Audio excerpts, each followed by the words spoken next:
কি তুই আমার গায়ে হাত তুলি? কাল ভরা ঘাটে করে নিবংশ দাঁড়া, আমি আমার মাকে ডাকছি। হ্যাঁ হ্যাঁ, যা যা যা, যাকে ইচ্ছা ডেকে নেয়, তো 14 গোষ্ঠীকে ডেকে নেয় গা, আমি ভয় খাই না।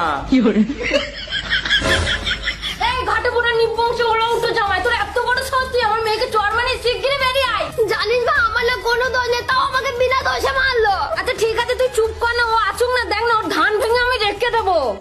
খবরদার আমার বাড়িতে এসে দুজনা চিল্লাবেন না। চিল্লাবো না মানে আলবাত চিল্লাবো, পুরো গ্রামের লোককে এক জায়গায় করবো। তুই আমার মেয়েকে চর মেরেছিস কেন? তোর সাহস খুব বেড়ে গেছে। তুই কি ভেবেছিস তুই বেঁচে যাবে? তুই আমার মেয়েকে চর মারবি আর আমি তোকে ছেড়ে দেবো? চর মারবো না তো কি করবো?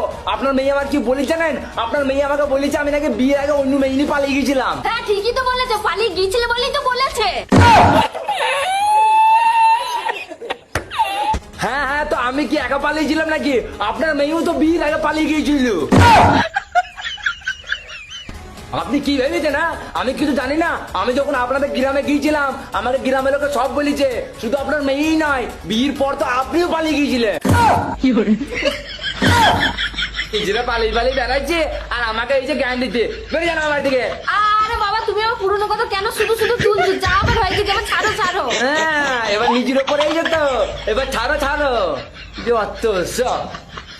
এই যে ভাগ্যিস জামাই চলে গেল, না হলে